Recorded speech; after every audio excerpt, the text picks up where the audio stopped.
کہانی شروع ہوتی ہے اور ہم دیکھتے ہیں چک نولینڈ کی لائف کے بارے میں، جو ایک آئی لینڈ میں پھنس گئے تھے اور 4 سال تک اس میں رہے۔ کہانی کمپنی سے سٹارٹ ہوتی ہے اور ہم چک کو دیکھتے ہیں، وہ اپنے کام میں بہت زیادہ سیریس ہوتے ہیں۔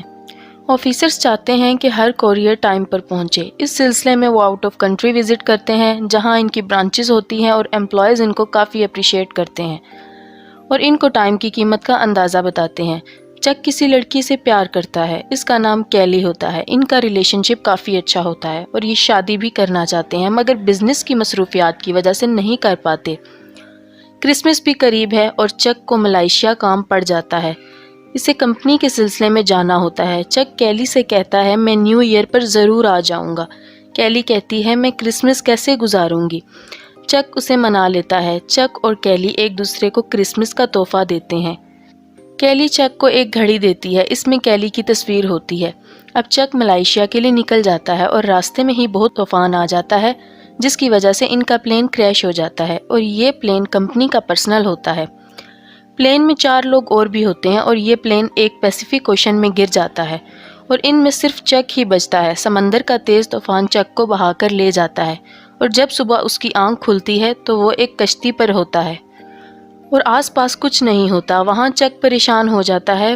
وہاں چک بے حد آوازیں لگاتا ہے، مگر کوئی انسان کا نام و نشان وہاں نہیں ہوتا۔ اب وہ زمین پر بڑا سا کر کے ہیلپ لکھ دیتا ہے تاکہ اوپر سے گزرتا کوئی پلین اسے دیکھ کر اس کی مدد کو آ جائے۔ رات بہت ہو جاتی ہے اور وہ سو جاتا ہے۔ اگلے دن وہ اٹھتا ہے تو دیکھتا ہے کہ اس نے ریت پر ہیلپ لکھا تھا، وہ مٹ جاتا ہے۔ اب وہ لکڑی سے ہیلپ لکھتا ہے۔ اسے یقین ہوتا ہے کوئی اسے ڈھونڈنے ضرور آئے گا اور اس نشان کو دیکھ کر وہ اس جگہ آئیں گے۔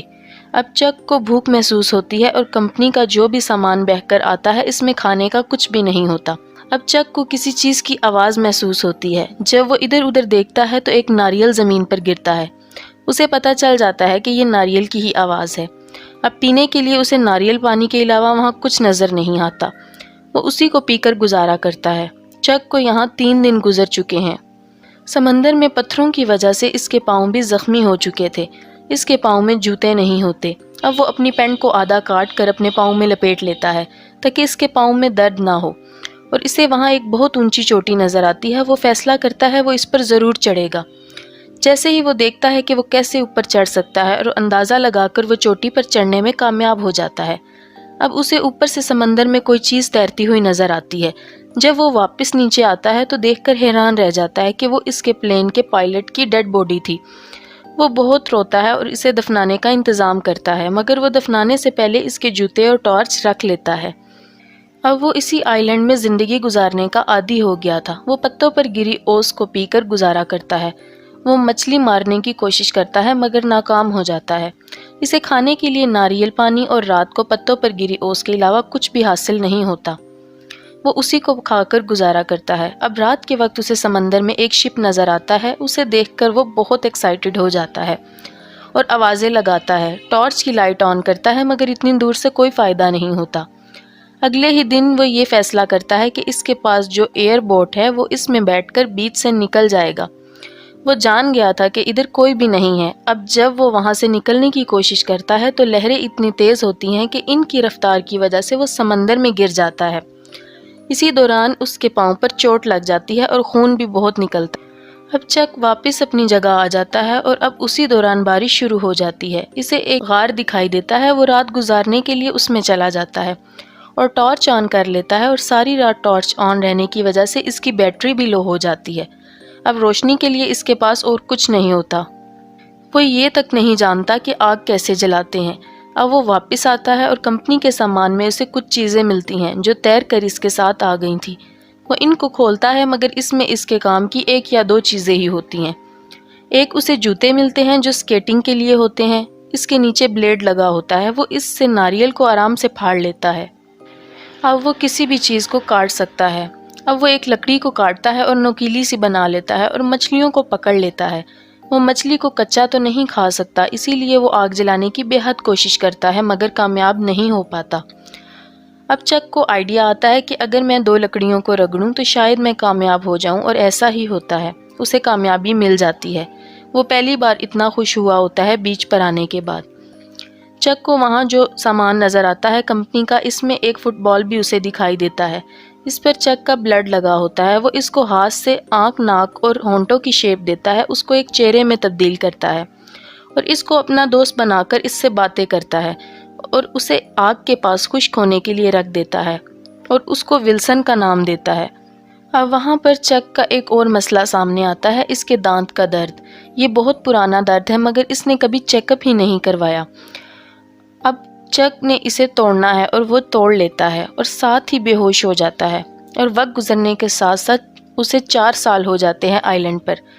4 سالوں میں وہ اس جگہ جینا سیکھ لیتا ہے۔ اس کا حلیہ بگڑ چکا ہے، اس کے سر اور منہ کے بال بے حد بڑے ہیں اور وہ بے حد کمزور دکھائی دیتا ہے۔ اسے اتنا تجربہ ہو گیا تھا، وہ دور سے ہی ڈنڈا پھینک کے مچھلی کو پکڑ لیا کرتا تھا۔ چک کی دوستی ولسن سے کافی ہو گئی تھی، وہ اس سے کافی باتیں کرتا تھا۔ اب ایک دن مچھلی کھا رہا ہوتا ہے کہ اسے ایک آواز آتی ہے۔ چک دیکھتا ہے تو وہ ایک سٹیل کی شیٹ ہوتی ہے۔ اسے ایک آئیڈیا آتا ہے کہ اس کی مدد سے وہ یہاں سے نکل سکتا ہے۔ وہ جب بھی نکلنے کی کوشش کرتا ہے، لہریں اسے جانے نہیں دیتی۔ اب وہ ناریل کی لکڑی کاٹ کاٹ کر ایک بورڈ تیار کرتا ہے اور سٹیل کی شیٹ اس کے آگے لگاتا ہے۔ حالانکہ بورڈ تیار کرنا آسان نہیں تھا، اور وہ یہ فیصلہ کرتا ہے کہ جب ہوائیں کم ہوں گی تو وہ نکلنے کی کوشش کرے گا، اور شیٹ کو وہ بوٹ کے آگے لگاتا ہے تاکہ جب وہ بوٹ میں بیٹھے تو شیٹ کی مدد سے پانی کو دھکیل سکے اور وہ آگے جا سکے۔ چک ولسن کو اندر رکھتا ہے اور نکل جاتا ہے۔ راستے میں بڑی بڑی لہروں کا مقابلہ بھی کرتا ہے، مگر ابھی بھی وہ سمندر باقی ہے۔ وہ نہیں جانتا کہ زمین کب آئے گی۔ چک کے اندر ایک امید تھی کہ شاید اب وہ گھر پہنچ جائے گا، مگر یہ سب آسان نہیں تھا۔ سمندر میں اسے بہت برے حالات دیکھنے کو ملتے ہیں۔ کھانے کا گزارا تو وہ کر لیتا ہے، کھانے کے لیے مچھلی اور پینے کے لیے بارش کا پانی جمع کر لیتا ہے۔ بارش کا پانی جمع ناریل میں کرتا ہے، اس نے اپنے پاس رکھے ہوتے ہیں اور بچا کر رکھتا ہے تاکہ مشکل میں وہ اس کے کام آئے۔ اور دیکھتے ہی دیکھتے چک کا بال، اس کا ولسن فرینڈ، پانی میں گر جاتا ہے، اور جب اسے معلوم ہوتا ہے وہ بہت دور جا چکا ہوتا ہے۔ اب وہ پانی میں کود جاتا ہے اور ولسن کو بچانے کی پوری کوشش کرتا ہے، مگر وہ ناکام ہو جاتا ہے، اور واپس بوٹ میں آنے کے بعد وہ بے حد روتا ہے۔ ولسن نے ہی اس کا 4 سالوں میں بہت ساتھ دیا تھا۔ چک کے لیے وہ ایک فٹ بال نہیں تھا، وہ اس سے بہت اٹیچ ہو گیا تھا، اسی لیے اس کے جانے کا بہت دکھ ہوتا ہے۔ اب چک بہت دنوں کے سفر کے بعد تھک چکا تھا، اور ایک شپ اس کے آگے سے گزرتا ہے جو اسے دیکھ لیتا ہے اور اسے بچا لیتا ہے۔ چک واپس آ چکا تھا۔ واپس آنے کے بعد وہ دیکھتا ہے کہ سب بدل چکا تھا۔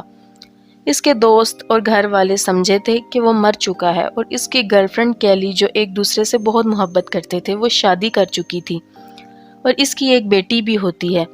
چک اس سے ملنے جاتا ہے تو وہ بے حد خوش ہوتی ہے اور گلے سے لگا لیتی ہے۔ اب کیلی شادی شدہ ہے، اس لیے اب کچھ نہیں ہو سکتا اور ان کے راستے الگ ہیں۔ چک کو کیلی نے جاتے ہوئے جو گھڑی دی تھی وہ اسے واپس کر دیتا ہے، کیونکہ وہ کیلی کی فیملی گھڑی ہوتی ہے، اور اس گھڑی کی تصویر اپنے پاس رکھ لیتا ہے۔ کیلی اسے کہتی ہے تم نے وعدہ کیا تھا کہ تم ضرور آؤ گے۔ چک اسے سوری بولتا ہے اور جانے لگتا ہے۔ کیلی اب بھی چک سے پیار کرتی ہے، مگر اس کی اپنی فیملی ہے، اس لیے وہ نہیں جا سکتی۔ کیلی کے پاس چک کی دی ہوئی ایک گاڑی ہوتی ہے، وہ اسے واپس کر دیتی ہے اور چک اس گاڑی کو لے کر چلا جاتا ہے، اور کیلی اسے دیکھ رہی ہوتی ہے۔ وہ بہت دکھی ہوتی ہے، وہ چک کو بلاتی ہے اور وہ بھاگ پڑتی ہے۔ چک بھی واپس آ جاتا ہے اور گلے ملتے ہیں۔ کیلی اسے بتاتی ہے کہ میں جانتی تھی کہ تم زندہ ہو اور مجھے یقین تھا کہ تم واپس ضرور آؤ گے، مگر سب کے فورس کرنے پر مجھے یہ سب کرنا پڑا، مجھے شادی کرنی پڑی۔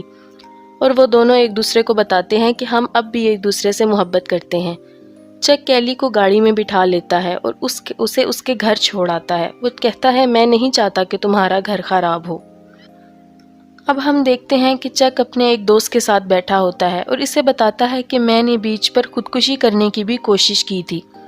میں پھانسی لینے والا تھا، مگر مجھے کیلی کا خیال آ گیا تھا کہ مجھے اس کے پاس جانا ہے، اور آج جب میں واپس آیا ہوں تو اسے کھو چکا ہوں۔ وقت نے کیلی کو مجبور کر دیا کہ وہ اپنا راستہ چن لے، اور اس نے شادی کر لی۔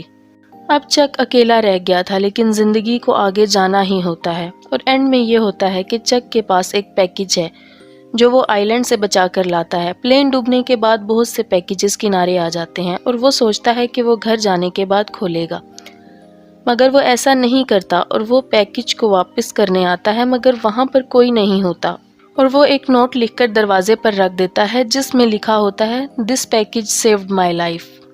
اور وہاں سے چلا جاتا ہے۔ چک کو اب ہم ایک کچے راستے کی طرف دیکھتے ہیں اور وہاں وہ میپ دیکھ رہا ہوتا ہے کہ وہ کہاں جائے، تو ایک لڑکی آتی ہے اور اسے راستہ بتاتی ہے۔ اس کی گاڑی پر بھی وہی ونگز کا نشان ہوتا ہے جو پیکج پر ہوتا ہے۔